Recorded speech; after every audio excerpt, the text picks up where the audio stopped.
Welcome, everyone, to this Good Leadership podcast. My name is Charles Good, the president of the Institute for Management Studies, and your host today.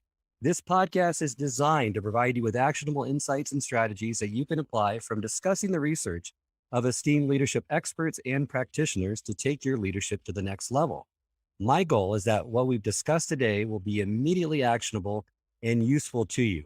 And I'd love to hear your comments for this episode about what you're planning on implementing. Today's guest is Dr. Michael Roberto, the Trustee Professor of Management at Bryant University. He joined the tenure faculty at Bryant after serving 6 years on the faculty of Harvard Business School. His research focuses on decision-making, teamwork, and leadership, and he has published 3 books, the latest of which will be the focus of today's episode, Unlocking Creativity. He also published Why Great Leaders Don't Take Yes for an Answer in its 2nd edition, and Know What You Don't Know. All are bestsellers, great books to have. Not only that, but he's developed 3 courses for the Great Course Lecture Series and his best-selling Everest Leadership Case Study. Welcome to the podcast, Mike. Thanks, Charles. Good to be with you. So today, the focus will be around design thinking. And I think this just has so many applications in the world of business. It's becoming more and more popular. People are looking at it in a different way, but there's some that even claim that design thinking has the potential to do what total quality management did for manufacturing by unleashing a person's full creative energies to win their commitment and radically improve processes. Would you agree with that statement, or is that a little bit of a reach? I think there's a lot of promise, but I think that I worry when people inflate the expectations, right? These are all methodologies. They can help us, but they're not cure-alls, right? They can't fix everything in the business. But if you're looking to develop an innovative solution to a complex problem, it's a pretty darn solid creative problem-solving methodology that allows you to use certain tools and certain approaches that I think can get us out of our usual way of thinking and really help us to gain a better understanding of what our customer wants and needs. Well, that's great. And I would advocate for that approach as well. I think there's a lot of excitement around it, but when you get into the details and thinking about it, it's an approach that can be effective if done the right way. And it's not an approach that's new necessarily, even though you have mentioned this in your programs as well. IDEO fashioned this concept and brought it more mainstream in the early 90s. However, Leonardo da Vinci and some of the others 400 or 500 years ago did the same or similar process with their inventions, with their process in which they were creative and designed various things. But I'd like to first go through kind of that history of it and why was that company, IDEO, so popular in revolutionizing or bringing it mainstream? What did they do differently that really reintroduced this concept? You know, Dave Kelly, who founded IDEO, and his brother Tom and the group there, they were pretty remarkable in that they recognized something, which is that there was a toolkit, a set of techniques and methods that product designers used, right? And there were lots of people using these methods and techniques. And what they realized is, wait, we can codify that process, much of it in designers' heads, if you will, in terms of their approach. And we can apply it. Right. This really is a problem-solving process. It's more than just about designing a physical product. We can tackle any complex problem using these techniques we learned as product designers, right? And so they started to codify what those techniques were and how that process unfolds and really structure it. And then, of course, there was this very famous episode of Nightline with Ted Koppel that happened in 1999, and they did something kind of unique. Instead of going and interviewing Dave Kelly, what they did is they created a fake project. And now a project at IDEO might take 3 months, for example, but they took 5 days, and they tried to invent a supermarket shopping cart for the 21st century. And they basically followed the team around at IDEO on this fake project, but they were really doing work, right, for 5 days, and boiled it all down to a half-hour episode of Nightline. And the thing went ballistic. Every educator like me on earth ordered the VHS tape. We used to laugh because we wore out the VHS tapes when I was at Harvard at the time. And we used to laugh and say, pick any topic, Charles, any topic you want to teach. We'll teach it with the 30-minute IDEO tape. Because you could teach teamwork, collaboration, decision-making, creativity, design thinking, like culture, like it was a powerful thing. And I think that started to open people's eyes to what are they doing out there? And then Dave Kelly did something, which also had a huge impact, which is he left IDEO to go back to Stanford, where he had gone to school and where he had been a faculty member. And he founded the Stanford Design School with others at Stanford. And that, of course, allowed them to start educating, lots of folks. And then did something which I'm so appreciative of, which is that they opened their materials to the world. IDEO and Stanford both said, here's the stuff. Here's our instructional material. Here it is. And so that's how this all got to the masses, I think. Lots of other design firms, of course, doing great work, but I think there was definitely a huge influence of IDEO there. I would agree with you. And really everyone became intrigued by the notion that teams could apply this replicable framework, right, to solve many types of complex problems, not just in industrial design. And they thought then they had that roadmap that everyone could use and apply. And they didn't need to ensure that they hired these individuals with these special creative powers, right? It was replicable now with who they had in place if they identified the right process to put. But what you mentioned in your book, which I think is really relevant here too, is that a lot of companies tried this and initially they weren't successful at implementing this kind of design methodology throughout their organizations. Perhaps you can give us maybe one example, like with the Intuit case or one of those that really kind of goes into it and gives the leaders listening to this podcast just some ideas around, yes, it's something that has a lot of potential, but needs to be something that you're committed to in the long term and put forth in the right manner. Yeah. I think a lot of companies, Intuit's had a lot of success with design thinking, but it's initially it was rocky there, as it was with a number of companies, and some of these companies gave up. Now, part of that is poor implementation or creating a little separate unit that was doing design thinking that got too isolated from the rest of the organization.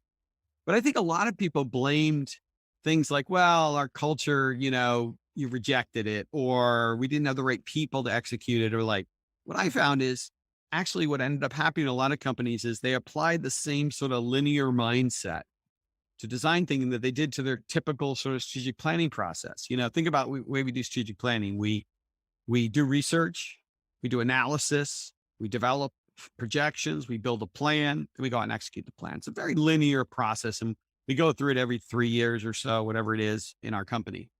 Design thinking, if you look at the typical model, right, which is a 5-stage model that, for example, they teach at the Stanford D School and that I teach, it on the face of it, it looks linear. And so companies, I think, were thinking, if we just follow the steps, but it's not linear. Inherently, design thinking, there are two sort of core, in my mind, core ideas to design thinking. One is empathy, using a variety of interesting techniques for developing empathy for your user or your customer, okay, and for really understanding their needs and wants. But the second one, which is fundamentally nonlinear, is the idea of prototyping, experimenting, and iterating. People hear the expression fail often to succeed sooner. What that really means is it's not so much that we're trying to fail, but what it says is we're going to build to think, right? Instead of thinking first, then building, we're going to build to think. We're going to prototype, test, and experiment.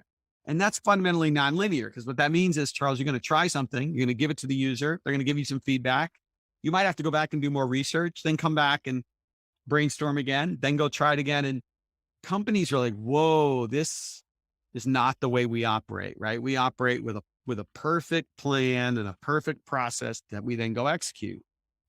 And I think it goes against the DNA of a lot of companies, No, that's so true, because that's the first mindset that they need to get away from in your book, is that linear mindset where it's sequential, right? And it looks like you said on the surface that it's the same linear process, but it's really not. And the linear models work well when the past can be used to predict the future, or when nothing has significantly changed. As everyone knows now, we're in a completely different new world where design thinking has even more potential to create innovative, creative solutions. And getting back to that first step of the 5-step model, and we'll just go through those briefly and maybe unpack a few of those, but it's really that getting the empathy, knowing how the customer feels, right? So it starts with customer discovery, examining what what it entails to have a meaningful customer journey, getting immersed in that. So traditional customer research has been impersonal. This really wants them to get inside the customer's mind, know about their preferences, reviews from focus groups, surveys, or even just a day in a life, right? So that you can better understand their needs. And that's so essential for that first part, right? Because if that part isn't done, then everything else that falls through the model, it's not going to be really meeting those needs or pain points of the customer. You got it. And it's the hardest part. My colleague Allison Butler and I wrote an article where we basically make this argument that design thinking is hard on the brain. And one of the hardest parts on the brain is actually the research with customers, because unlike traditional market research, design thinking does not rely primarily on surveys, large scale surveys. And the reason for that is that people say one thing and do another. It's sort of like when you go to the doctor and they ask, do you text and drive, or how many alcoholic drinks per week do you consume? I mean, who tells the truth? Like no one, right? So the idea of design thinking is to go out in the field where customers are living, working, playing, eating, whatever it is, and observing them and interviewing them in their natural environment where you can look and see, okay, is what they're telling me consistent with their behavior, right? And so it's this immersion that happens, which can be incredibly enlightening, but it's hard to do. And the reason it's so hard to do is that for many of us, when we go out to meet customers, we have pre-existing beliefs. And we are often searching for confirmation of what we already believe. And those blinders get in the way of seeing what's actually happening with these customers. And so this is why it's hard, right? It's really difficult to do, but you learn so much from getting out there where the customers are, not in a sterile lab, not in an office, but in their own environment. And then there's a whole lot of techniques we teach about how to get inside the mind and heart of the consumer to really understand their needs. But that's what empathy is all about. The hardest part. And if you don't do it right, the rest, the part that everyone gets excited about, we'll talk about later on, is the brainstorming, the Post-it notes everyone has seen. But that's not where the true genius is. It's actually in the hard work of going out and putting yourself in the customer's shoes. And just to reiterate, that part about the biases and the blind spots that you have, that if you don't know those, if you don't account for those biases, the information that you're going to get is not going to be of the quality that you need. So it's so important to identify ways in which to filter that out so that you're not affected by it when you have that customer discovery process happening where you're collecting the data. Is there any tip that you can give our listeners regarding that to make them a little less biased and to filter out those in this discovery process? Yeah. So one of the things we always recommend is that you don't go alone out in the field. You always have a partner with you, a partner in crime, because that you can check one another, right? It's a great way to make sure that you're doing that. We also encourage taking photos and video while you're out there. And then you can show the rest of your team and they can see the photos, see the video, and they might see things you didn't see. So that, documenting, not just in notes, but in visual, what you're seeing in the field, if you're allowed, if you're permitted, is also, so that partner and that visual evidence can help sort of protect against your own biases in many ways. I think the other thing is we explicitly ask people to record things that surprise them in the field. And by forcing them to write down a list of surprises, that's a way you're basically making them look for things that they didn't expect. It's not perfect, but those kind of tips can help. Thanks for sharing those. Let's move to the next one. So now you've collected the data. Now you're trying to make sense of the data. So the emergent part of the experience provides that raw material for deeper insights, but finding patterns and making sense of this mass qualitative data could be a real daunting challenge. So time and time again, I've seen it personally, and I've talked to others where they just become overwhelmed by the volume of the information and the messiness of searching for deeper insights. So what is one way that they could sort through that and mine the data more effectively to look for these critical patterns? So there's a number of techniques that, we teach. Perhaps the most famous and widely used is the idea of the journey map, right? So take all that data you learned about the customer and try to chart their journey. Maybe it's their journey to, how do they buy a new appliance for their home? And by journey, I mean, that begins not with walking into the store, right? That begins with, why did they decide they need an appliance for their home? How did they do research on that appliance? Maybe on the web, whatever. Where then did they go to procure that appliance, right? What was the steps and the interactions that occurred there? Then installation, delivery, installation, and after sale service, right? So it's a long journey, right? It's not just the transaction, right? And mapping that out, we have a whole methodology on how to do this. Lots of people do, right?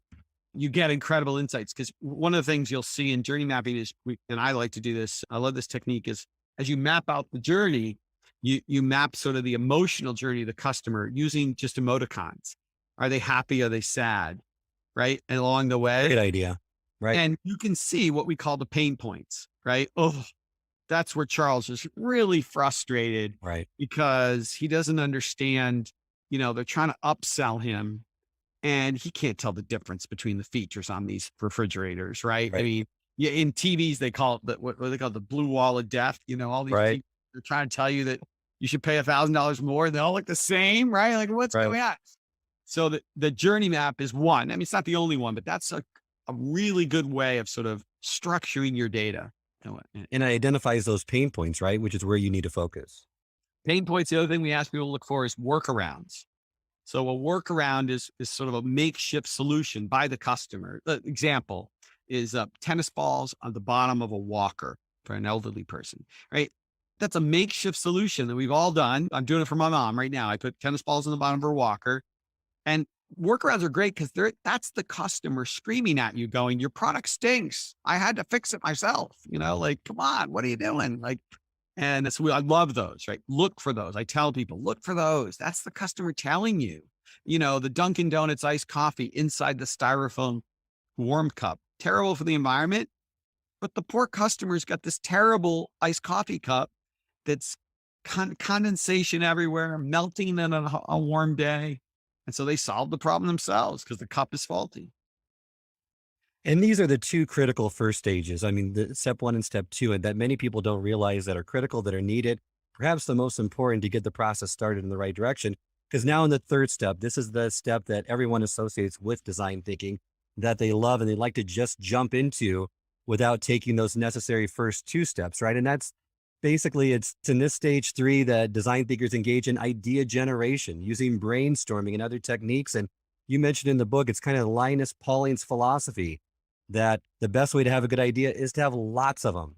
So there's lots of ways to create these brainstorming ideas. Maybe just kind of go over the critical nature of this stage and any tips with those brainstorming techniques. So this is fun, right? It's always fun to generate ideas. As you say, if you haven't done the research, it's of no use. You have to do the research first. But then I think there's a couple of things. One is that, you have to really watch your group dynamics. One thing that gets in the way of brainstorming is social influence. Charles has a great idea and he dominates the group, and suddenly out the window goes all the benefits of brainstorming. So you've got to really control. A lot of biases could happen in this stage. Oh boy.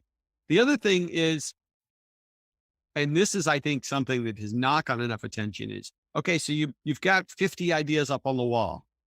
And I think the mistake many people make is then they go, okay, we have to pick the best one. And going from 50 to 1, not a good idea. Because now that becomes, either a deliberation, an argument, or someone in power makes the choice, or a mediocre compromise. So instead, what I suggest is sort of more of a winnowing process, right? And so we have a couple of techniques for winnowing it down, but not trying to go from 50 to 1, but 50 to a smaller set. And then that takes us to the next stage, which is prototyping, where I argue, instead of you arguing in your own team, which is the best idea, you let the customer decide which of those 10, 12 ideas is the best idea. So I think the mistake people make is they think, oh, we brainstormed, now we just have to pick which one's best. And that doesn't work. I mean, it requires a level of omniscience that just isn't there for most teams. I would agree with you. I like that winnowing technique to reduce it gradually over time instead of just saying, here's the best one out of this huge set of possible solutions.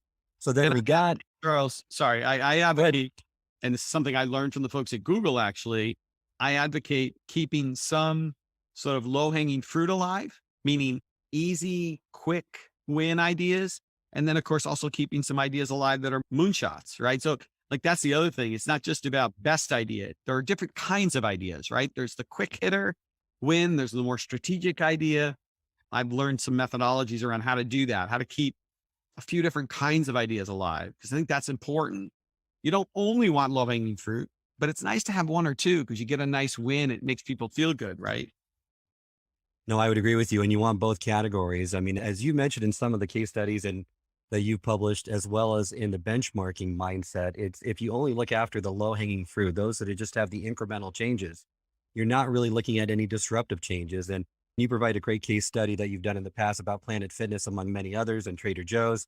And that's when you want the moonshots, right? That you want those that are going to be disruptive to the market, change the dynamics of it. But you also got to have the other ones, right? Because high risk, a lot of success associated if they pay off, but the other ones are more reliable, gives people confidence, gets that momentum built and that motivation to keep going with the process. You got it. I mean, we need to deliver the continuous improvement the customer demands, but we don't want to let today get in the way of tomorrow, right? And so we need to also be thinking about tomorrow, right? What's the future and does it need to change more radically? But you got to make it better every day. The customer expects to, you to be working out the kinks every day and making your service, your product better. So you need both. Right. And that's been an issue with many companies throughout the past. Many companies come to mind, like Kodak, who was a dominant player in the market, and they were a dominant player in the digital market. They just, and they had enough time to react to it. They failed to do so. So that window of opportunity closed for them, even though they were one of the primary influencers initially in that market. And the list could go on and on with companies that don't see that, where it's just looking at incremental innovation instead of that disruptive innovation. That is where the technology and the market's going. So Yep. next up, prototyping. So now you got ideas, you've winnowed it down, 2 categories, maybe a couple ideas in each. This is really scary for a lot of people because now they feel like, okay, I want a product that I know people are going to like and we can move forward with. They have a lot of, okay, I've put a lot of time into this. Maybe it's a sunk cost trap, right? Or a time and effort, and it's a confirmation because it's kind of a personal affront on you if they don't like it. So you got to take your emotions out of it. You got to understand that this is an iterative process and you're just using it to get feedback in the prototyping stage, trying to get the minimum viable product out there, not the final product. It needs to be rough. It needs to be inexpensive and created quickly, right? So yeah, we call it low fidelity prototyping, right? The reason to keep it simple, cheap, crude, rough isn't just because it saves you money and time. It's because, and this is the part that's key, and you mentioned this and you're talking about bias. It's because if you invest an enormous amount of time, effort, and money into the prototype, you will have a very hard time hearing negative feedback because you'll be over invested emotionally, right? In that. So by having it be something you don't put months and months into, you're also more receptive to the feedback, right? The other thing studies show, which is really important, is that you work on a couple of prototypes of a couple of different ideas. Don't work on one prototype at a time, but instead work in parallel. And because if you present your customer with 3 ideas, they're more likely to give you constructive advice because they can say, I like that one better than this one. If you give them one idea, you're essentially asking them to give you a thumbs up or thumb down. They, first of all, might be reticent to give you a thumbs down if they see you're all enthusiastic about the product, but also there's nothing to compare it to. So you protect yourself and you get better feedback if you keep a few ideas alive that way in parallel. And I think you stop yourself from maybe getting too emotionally invested in the one idea you think is awesome. No, that's good advice. And let's talk about some of the issues around this stage. So, it turns out that most of us don't enjoy iterating frequently, nor are we particularly good at identifying why that's the case. And I would argue that we become invested in a particular solution quite easily, and we don't handle feedback very effectively. So we know that learning and adaptation will enhance the quality of our solutions, but we fall prey to that. We just love this idea, right? For whatever reason. And we're so quick to attach ourselves to this that it's hard to separate. Yeah, absolutely. And so it is one of the biggest challenges, I think, when we're prototyping is that we try to perfect the prototype. First of all, we spend too long working on it because we try to insulate ourselves against negative feedback by creating the perfect prototype. So that's first mistake we make, right? Is spending too long trying to perfect it. And then, and this leads to the last stage, which is testing. When we go out to test, in other words, to put it in front of users and see what they think, we seek validation instead of seeking to learn. Eventually, you're going to have to validate, right? Once you get something that's much more refined. But in the early stages, you're looking to learn, not validate, right? And that's a challenge for all of us cognitively, I think. No, that is so important. Just to reiterate, when you test, the final stage is testing the solutions, and you're doing it to learn, not to validate your concepts. And that mindset, that perspective shift is so critical to have the right perspective going into it, because even though a lot of people say they desire feedback, right? They don't really. They crave acceptance, praise, love, all those things that everyone should be craving, right? But they really don't want to hear it, No, and I think there's two mistakes we make. We ask leading questions, right? right? And the other is that we start engaging in rebuttal with the customer. Oh, no, you don't understand. This is the way I intended for you to use it. Well, no, like they're using it the way they want to use it. Like your intentions don't matter, right? I mean, there's a famous story. I don't know if it's true or not. I think it's true, right? About Kleenex. When it was first launched in the market 100 years ago, Kleenex tissue, it was targeted that the goal of the tissue was supposed to be makeup removal for women. And their Neanderthal husbands started blowing their nose with it. Right. And so, Kleenex, to their credit, recognized, oh, instead of saying, no, don't do that, they realized there's a lot bigger market blowing your nose than there is in makeup removal. And holy cow, what those guys are doing is exactly what we should be catering to. But I think too often we put an idea in front of customers, and if they don't do what we thought they were going to do, we rebut them. We say, oh, no, and that's not what you want to do, right? You want to go, well, holy cow, wait a second. That's kind of interesting what they're doing. Just open up a new opportunity, a new market, like Febreze, right? When it was first created as well. I wrote a case years ago about Electronic Arts, the video game company. And they say, you almost by definition, when you're building a video game, you test it with users. You have to get good at just letting the user do what they want. That no video game user ever reads an instruction manual, right? So don't even bother writing one. That's not how they play video games, right? And so if they don't get it intuitively, what they're supposed to do, you can't correct them. You have to say, well, we didn't design it right because clearly it wasn't intuitive enough for them to figure out, because they're never going to read an instruction manual.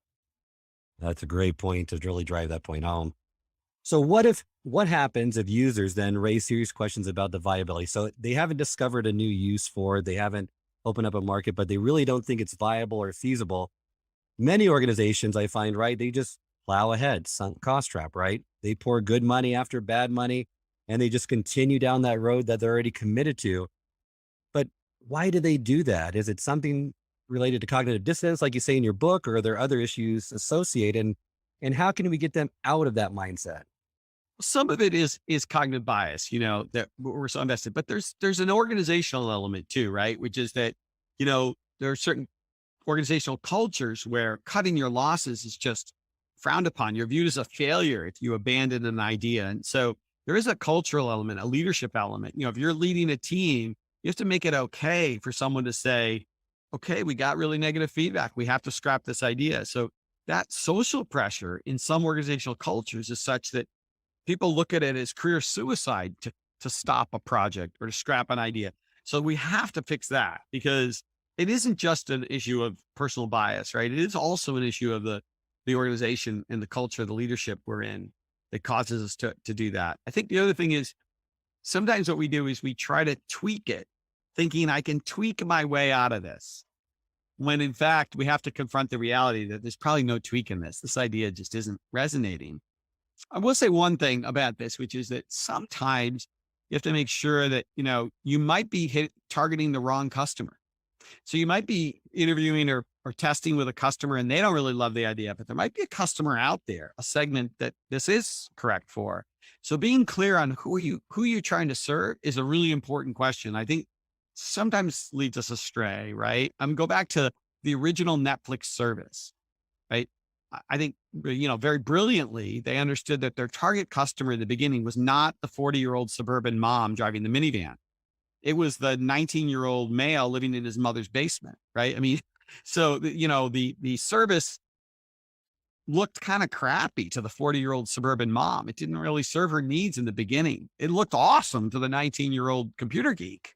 Um, and eventually they improved it and modified it such that all of us parents of children who were in our 40s living in the suburbs found it attractive. But the initial Netflix service, if they had just scrapped it because 40-year-old moms didn't like it, that would have been a shame, right? There was a segment of consumers who it resonated with. And then the question became, okay, how do we broaden it? How do we adapt the service so that it's appealing more to those people who initially didn't really love it, right? I didn't sign up for it in 1999. That's Right. for sure. I was comfortable with Blockbuster. No, that's so true. Not only at a individual level, but an organizational level is that you want to wait until you're good at something to go full into it instead of experimenting and iterating throughout that process to really learn what works and what doesn't. And in some cases, that's an essential piece of it. You're never going to have a pristine, polished, great looking product from the start. You're going to have to be satisfied with good enough. It's better to start down that path with a good enough than to wait for perfection that may never happen. And then you lose the opportunity in the market to really put that product out. Or as an individual, the career path, the opportunity might go away.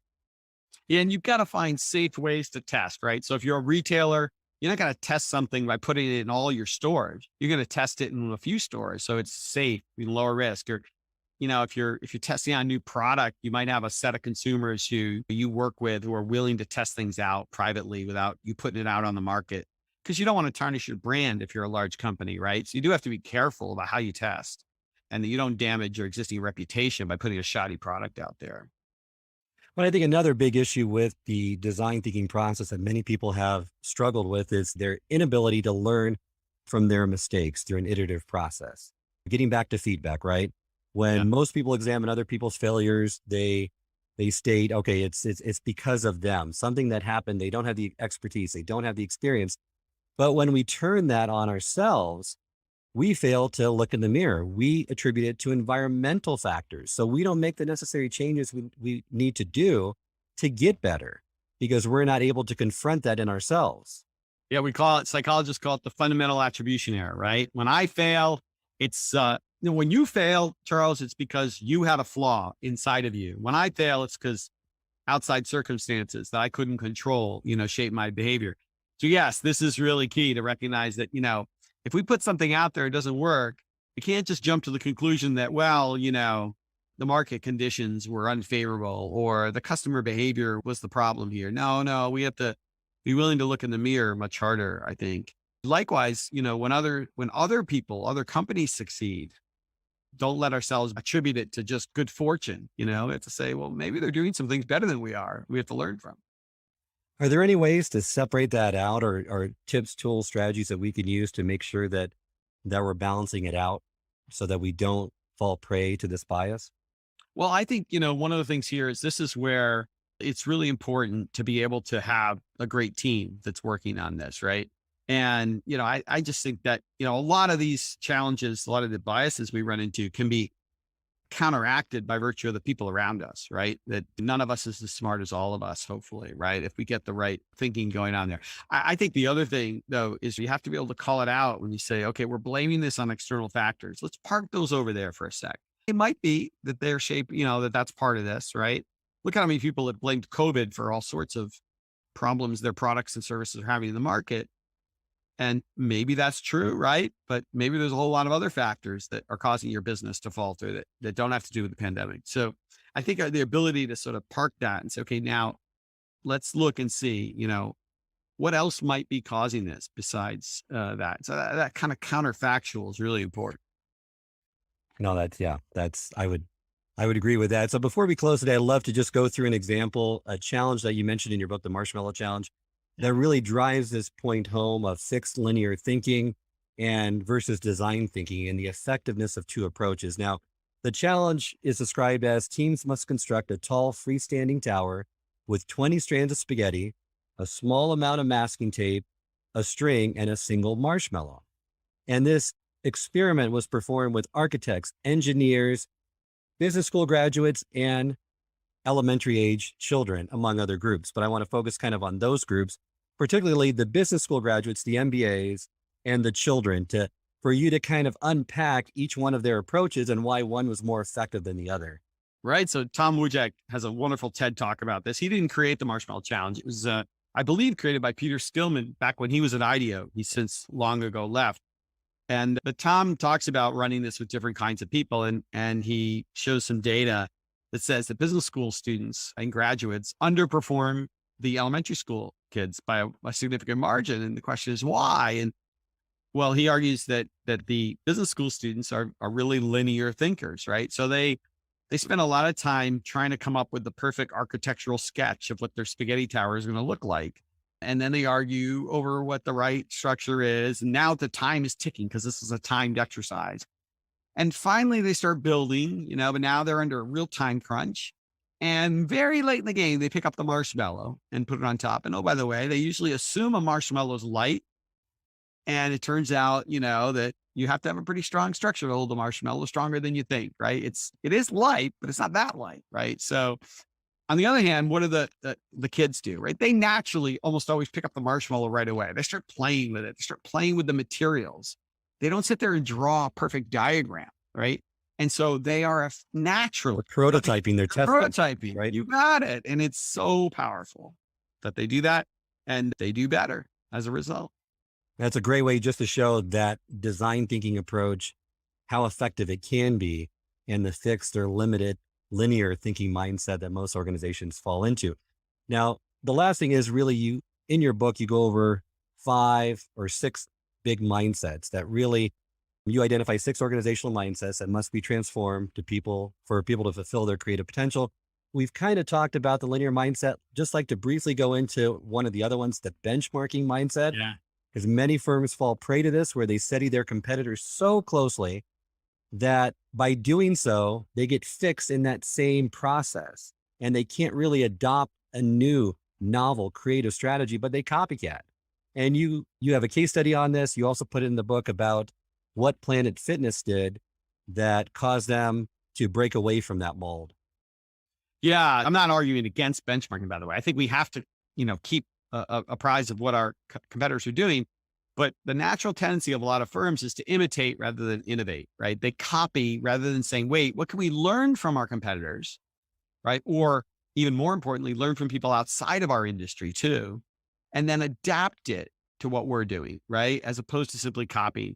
And we're not intending to copy. It just kind of happens. There's some real powerful reasons why we get fixated on what we see at other firms and we copy. And I do use the Planet Fitness case. I had the opportunity to write a case and then get to know Mark Rundall over the last couple of years, who was the co-founder, who's an alumnus of the school at Bryant University where I teach. And, what Mark and his brother Michael did at Planet Fitness is said, and they, by the way, learned this by prototyping. They failed with their first gym. So they didn't get this like insight, like lightning. They got it from I realize that, right? So what they did is, at first they built a gym like every other gym, catering to the fitness enthusiast. And they realized that's actually a really crummy business. It turns out it's a very hard business to make money in. The fitness enthusiasts are very demanding customers, yet they're also very fickle. Today they love, Soul Cycle. Tomorrow they love Orange Theory. They jump from method to method. There's all kinds of issues that make it a hard business to make money in. And we've seen a lot of bankruptcies. And what they went is, wait a second, what if we built a gym to the non-fitness enthusiast, to the person who's the couch potato, who hasn't belonged to the gym, who has an aspiration to be fit, but not, to be some marathon runner. They just would love to lose a few pounds or look better in that, suit or that dress. And if we could get them to get off the couch and come to the gym, well, what kind of a gym would we have to create to do that?